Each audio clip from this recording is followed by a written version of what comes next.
د عدلي ریاست مسؤلین وایي چې په دې ولایت کې د یو شمېر همکارو بنسټونو سره د مزار شریف ښار او د بلخ ولایت ولسوالیو په بیلابیلو سیمو کې له 100,000 بېوزلو او اړمنو کورنۍ سره د بشري مرستو په برخه کې بریالي شوي دي. په دغو مرستو کې خوراکي او غیر خوراکي توکي شامل دي چې په تیرو 6 میاشتو کې ورکړل شوي دي.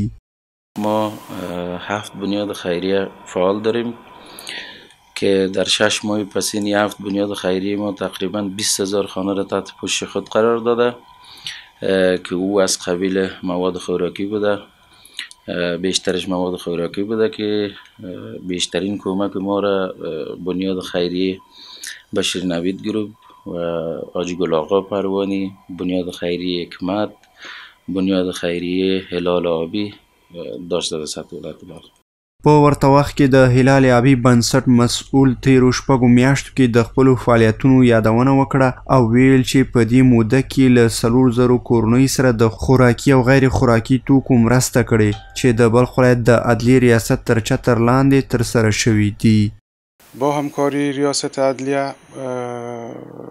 بیشتر از 4,000 فامیل ما کمک‌های مواد خوراکی و غیر خوراکی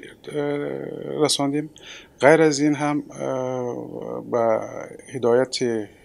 بزرگای امارات اسلامی برای گداها و برای کسایی که میخواهند صاحب مسلکشان برایشان قالین بافی، خیاطی و نجاری آموزش میتیم. د دغه بنسټ مشر وویل چې دوی د خیاطۍ په برخه کې 300 اړمنو او بېوزلو کورنیو ته د کار او روزنې زمینه برابره کړې. د غالیو اوبدلو او همدارنګه نارینه او ښځینه سوداګرو ته د کمیسیون په همغږۍ زمینه برابره شوې او هڅه کوي چې د دوی کاري وړتیاوې زیاتې کړي. در گذشته 150 نیازمندایی که میخواستن صاحب مسلکشان با اونا مسلک‌های خیاطی، قالین بافی برای زنها و برای بچه هم نجاری را آموزش دادیم و در آینده هم با همراه کمیسیون گداها با همکاری کمیسیون گداها 150 گدا که 100 از جمله زنان هستن و 50 هم مردان هستن با اونا